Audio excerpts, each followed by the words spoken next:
Hey everybody, hope you're having a good Sunday out there.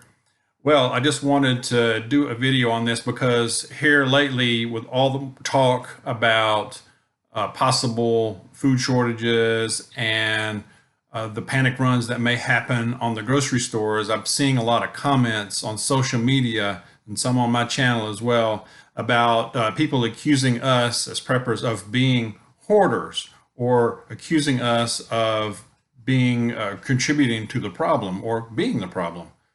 But I just want to let you know that there's a big difference between being a prepper or preparedness and being a hoarder. Way two different things. Now, don't let anyone, and I mean anyone, shame you for being a prepper or just practicing good preparedness. All right. You're just simply being a responsible person preparing for life's unexpected events. That's it.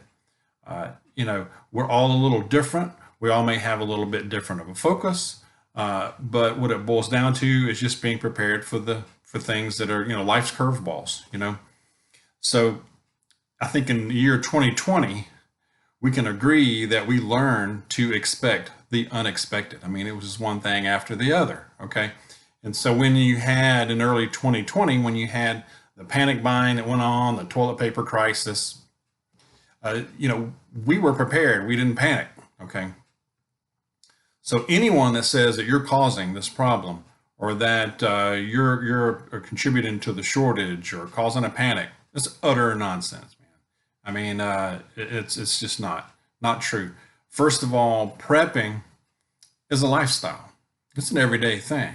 Okay. We just didn't one day decide to go to the store and empty the whole shelf of all of the products and have our cart filled with toilet paper and whatever else. It doesn't happen that way. Okay. We prepare over time. Like I said, it's a lifestyle. So we go, at least this is the way I do it, and a lot of folks do it, is every time I go shopping, whether it's groceries or other things, I get a little extra. Okay. I get one or two items extra. That's it. Every trip I go. It accumulates very quickly. You'd be surprised how it accumulates. Many of you know this. So in doing it that way, we do not prevent other people from getting what they need as well. We're not causing a problem. We're doing no harm. So if I go and I pick up an extra couple of cans of something, does no harm. I didn't wipe out. I didn't take the whole box of stuff, whole box of it out of the shelf and prevent somebody from behind me from getting it. No. Like I said, it accumulates quickly. I've been doing this for years. So you're prepared when something does happen, okay, which we saw happen last year. Like I said, we're not preventing other people from getting things, getting what they need. And, we don't have to. This is a marathon. It's not a sprint, okay? It's not a mass panic sprint, all right? Now, hoarding on the other end is not good. We're not advocating that. So hoarding is when you don't prepare and you go and you wait until the storm is upon you, and then you go and raid the stores and fill your cart up with all the toilet paper that was on the shelf. So the person behind you is looking at you like, I need some of that too. So, and we saw that. You saw the videos back in March and April of 2020 where people are doing that, causing problems. You saw fights break out, craziness. Okay, we just watched it on TV. You didn't even need to go to the store. I went some to top off supplies. That's it. And I went at off-peak times when I could. No problem. So so hoarding is a totally different thing. All right, they're not prepared. They haven't been preparing. And when something happens, when the stuff hits the fan, they're going to be dangerous. Not all of them, but a lot of them will become marauders. And they're going to come for your stuff, or they're going to want to come to your place. So that's the way I look at it. And that's the way I've prepped. So like I said, there's a lot of facets to it. Like I said, we prepare over time. We do no harm. All right. The people who are marauders, who make fun of you, mock you, okay, they're going to be the dangerous ones. They're the people I'm going to be watching out for if something really does happen, or when it, an SHTF, short-term SHTF or long-term. Short-term HTFs, much more common. I'll go into that in a second. I'm going to be looking for those people, and I'm going to be watching out any defensive posture. All right. We've been seeing already in the UK, they've been having shortages, and they're urging them not to panic buy in the stores.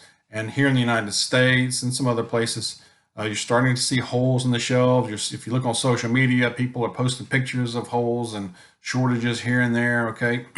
So we're seeing signs of it really building up here as well. So you have, like I kind of mentioned this yesterday, but you have a supply chain that's still jacked up and backed up. You've got added onto that, you got labor issues and the processing and labor shortages. Add on to that transportation issues like of truck drivers, both in the food part, all across all industries, including gasoline.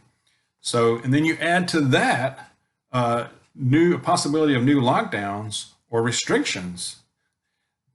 That equals Houston, we have a big problem. Okay. So that is my warning. Now, you know, it may not be that bad. We may have no lockdowns, but the way things are going, the talk and all is that we are. And of course, not all states will comply, but you still have transportation issues. You could have shortages here and there of things. So if you're prepared, it won't be a big deal. All right. So that's the way I look at it.